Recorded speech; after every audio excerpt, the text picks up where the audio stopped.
한국이랑 일본이랑 싸운다. 그러면은 우리는 무슨 이득을 얻을 수 있는가? 뭐 당연한 말이지만 저는 이런 말하기도 웃기네. 저는 좌편향에 가까운 사람이 맞아요. 제도적으로는 오히려 제가 녹색당은 그렇게 막 팸이라고 깠지만 오히려 그분들하고 비슷하거나 그분들보다 더한 그런 제도들에 대해서 호의적이고 그런 사람들에 대해서 호의적인 편이에요. 하지만 이번 그 일본과 한국 외교 관련된 건에 대해서는 그래도 뭐랄까 뭐 문정부가 다 잘못했으니까 지금 당장 문정부를 끌어내리자 이런 말은 좀 아니지만 어느 정도는 아쉬움이 있다고 이미 말을 했죠. 그런데 이번에 지금 이 상황에서 한국이나 일본이나 정당의 뭐 지지 이런 걸 빼고 순수하게 국가 대 국가로서 손익이라는 걸 따져보면 양쪽 다 손해만 보게 될 거라고 생각을 해요. 정말로 이 제재 같은 게 이제 오래 가게 되면 불매운동이나 당연한 건데 시장이 자유롭게 열려 있는 환경에서는 시장을 닫은 시장 패스를 닫은 국가가 많아지면 많아질수록 불리해지는 거예요. 영국 브렉시트에 대해서도 그래서 저기 참 뭐냐 영국도 참 복잡한 나라다 이런 생각을 했고 그래서 좋게 평가를 안 했죠 사람들이. 실제로도 그것 때문에 지금 많이 힘들고요. 영국도 뭐 못 살 정도까지는 아니더라도 분명 피해를 입고 있고 타격을 입고 있으니까 만약에 아베 신조 총리가 정말 장기적으로 이걸 끊어버리는 게 목적이다라고 한다면 상당히 위험할 거라고 생각해요. 일본만 위험한 게 아니라 한국도 서로가 위험한 거예요.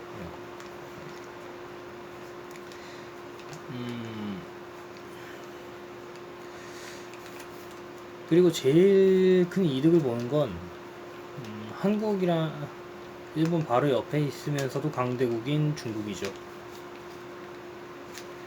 이번에 뭐 반도체도 새로 만든다고 하는 것 같더라고요.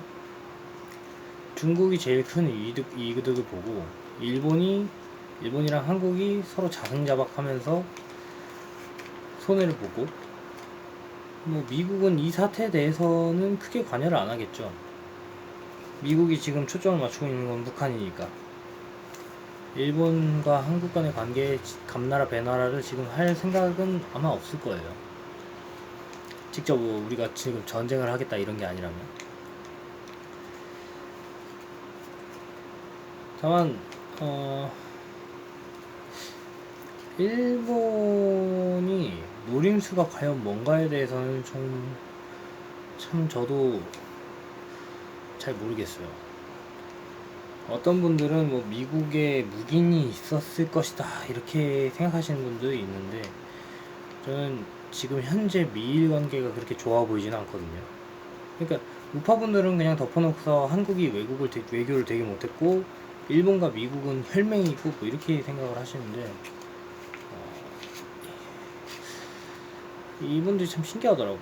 인간이 원래 자기한테 유리한 것만 이렇게 유리하게 이제 해석하는 경향이 있는데 저는 일본이 지금 외교를 정말 그렇게 쌈박하게 그렇게 잘하고 있다? 절대 그렇게 생각하지 않아요. 일본은 한국의 외교가 완벽하거나 좋다라고 생각하지도 않지만 일본의 외교가 지금 현재 그렇게 잘하고 있는 거라고 생각하지 않아요.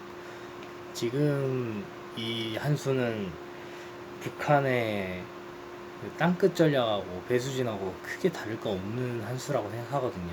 정말 확실한 신뢰가 없으면, 확실하게 뒤를 봐주고 있는 사람이 없으면. 근데 여러분, 공식적으로 확약을 하지 않은 내부적인 내부적으로 자기들끼리 밀약 같은 걸 한 부분을 동등하지 않은, 힘이 동등하지 않은 자들끼리 했다고 가정했을 때 그걸 믿고서 땅끝 전술이나 배수진을 치는 게 합리적이라고 생각하세요? 그러니까 뭐 예를 들어 트럼프가 일본한테 이런 식으로 나와도 오케이, 넌 내가 뒤를 봐준다, 뭐 이렇게 했다고 쳐요. 근데 그건 구두잖아.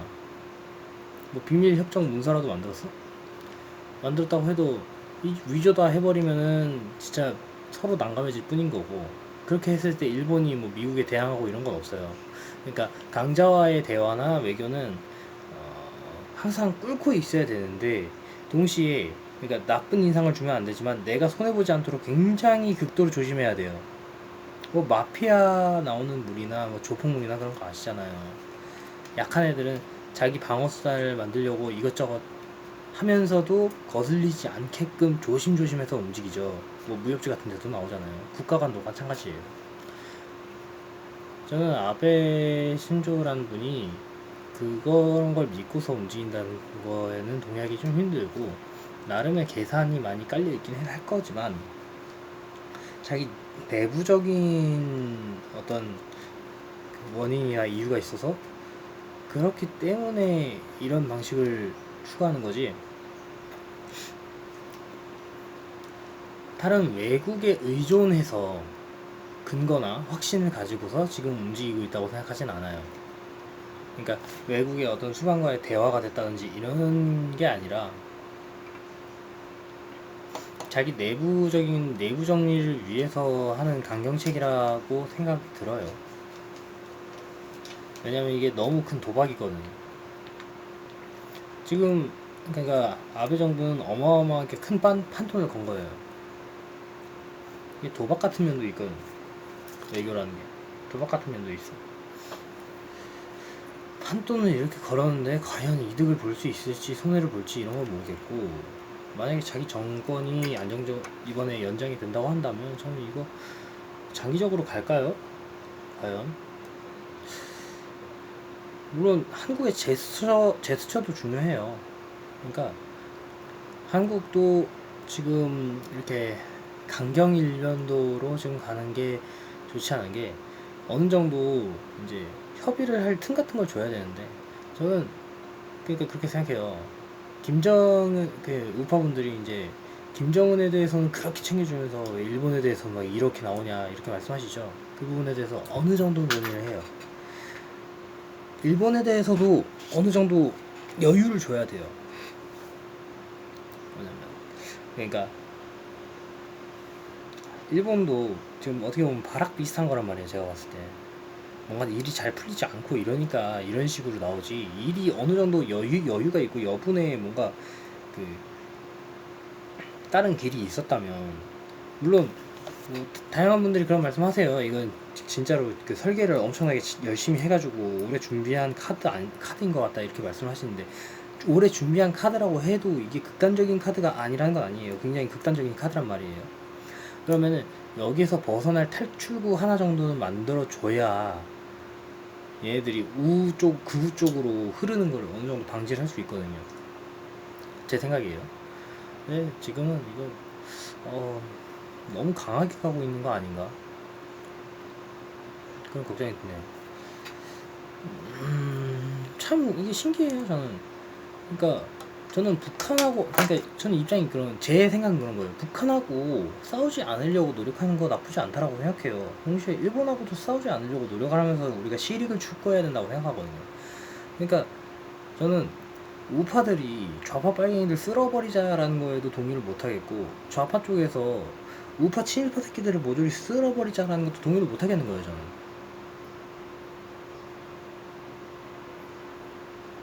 왜 그런 관점으로 볼 수 있는지도 이해가 안 되고요. 그러니까 좌파 쪽에서는 문재인 대통령의 외교가 너무나도 엄청나다 뭐 이런 식으로 막 말씀을 하고 계시더라고요. 그리고 우파 쪽에서는 문재인 대통령의 외교 쓰레기고, 일본이 그 미국하고 막 친하게 지내고 있고, 우리는 왕따 당하고 있다 이렇게 말하고 있는데, 어, 이게 어린아이들 초등학교 교실이면 왕따나 이런 게 드러날 수 있는데, 생각해보세요. 국가 간에는 전쟁을 하진 않았지만 준 전시 상태나 다름없는 거예요. 국가 간의 관계라는 건 서로 무력을 쥐고 있다고. 그러니까 이게 말씀하시는 것들이 뭐 국제적 왕따다 뭐 이런 표현들이 있잖아요. 그런 거는 무협지 같은 사회에서, 조폭들 사회에서, 그리고 혹은 어떤 정치 집단 사회에서 속내로 이제 숨기지 않고 겉으로 이 새끼들이 주적이니까 우린 다 이런 식으로 생각을 하고 있다라는 거예요. 근데 차라리 양당제면 괜찮아. 양당제 상황에서는 상대만 조지면 내가 살 수 있다 라면서 뒤로는 야, 우리끼리 잘 돌려먹자, 우리 두 정당에서, 이런 개념이 발생할 수 있어요. 근데 국제 정치라는 거는 국가가 100몇 개가 넘어가요. 러시아, 중국, 미국 이런 나라들 보면은 걔네들도 그렇게 초강대국인데도 그렇게 함부로 날뛰지를 못한다고. 지금 가장 역사상 미국 대통령 중에서 가장 날뛰고 있는 게 어떻게 보면 트럼프 대통령이신데, 그분조차도 정말로 원하는 대로 다 밀어붙이고 막 전쟁 벌이고 이런 거 쉽게 못 하시는 거 안 보이세요? 진짜로 마음대로 할 수 있으면은 이란에다가 이란이 석기 시대로 돌아갈 수 있다, 뭐 이런, 그러니까 이란이 완전히 점령할 수 있다, 이런 협박성 멘트들 날릴 필요도 없어요. 그냥 밟으면 되지. 진짜 마음대로 할 수 있으면 그냥 그대로 밟아버리면 돼요. 진짜로 마음대로 할 수 있으면. 근데 그렇게 한다고 해서 이득이 나지는 않고 미국 국민들한테 어필도 안 되니까, 그래서 조심조심 하는 거예요. 근데 그런 상황에서 외교적 왕따라, 그런 표현 쓰는 것 자체가 저는 좀 유아적이라고 생각하고요. 왕따? 왕따 아니에요. 절대 그런 게 아니라, 이익이 되면 손을 잡고 이득이 안 되면은 손을 좀 놓고, 그러면서도 어느 정도 거리 유지하고, 이런 걸 민감하게 계속해서 반응하는 거예요. 매 사안마다. 그렇기 때문에 그거 가지고 뭐 지금 정권이 잘못됐니, 지금 정권이 잘했니, 변수만, 강대국 변수만 6, 7 국가가 서로 얘기를 하는데 6, 7개, 러시아, 중국, 미국, 일본, 한국, 북한, 거기에다가 이제 그 남중국해 관련해서 뭐 동남아권 나라들도 있고, 그런 변수들이 서로 얼기설기 엮여 있는데, 단순하게 어느 나라가 잘했고 어느 나라가 못했고, 외교는 노력은 할 수 있지만 운의 영역이 더 커요. 그래서 그러니까 어느 정도의 예측은 하려고 노력해야 되고 예측할 수도 있는데 1대1 관계가 아니잖아요. 1대1 대 1대1 대 1 정도만 돼도 복잡해지는 거 아시죠? 게임 같은 거에서 8명이서, 스타크래프트 레더 같은 거에서 8명이서 1111 하면은 실력이 더 중요해요? 아니면은 운적인 요소가 더 중요할까요? 여기서 말하는 운이라는 거는 뭐 주사위를 굴려서 랜덤 값을 굴린다는 얘기가 아니라, 서로의 판단하는 머리가 너무 꼬여있기 때문에 전체로 보면 필연일 수도 있지만 개인으로 보면 운의 영역도 크다고요. 그래서 힘든 거고. 그렇기 때문에 외교적인 부분에 대해서 너무 단락적으로 고평가를 하고 저평가를 하는 건 옳지 않으며, 저는 그래서 외교적인 평가에 대해서는 굉장히 조심스럽게 평가를 해야 된다고 생각하고, 함부로 평가할 것도 아니며, 사건 하나 두 개만 보고서 그 사람을 뭐 경질시켜야 되니, 이 사람이 뭐 나라를 망쳤니, 이렇게 볼 수 없다고 봐요.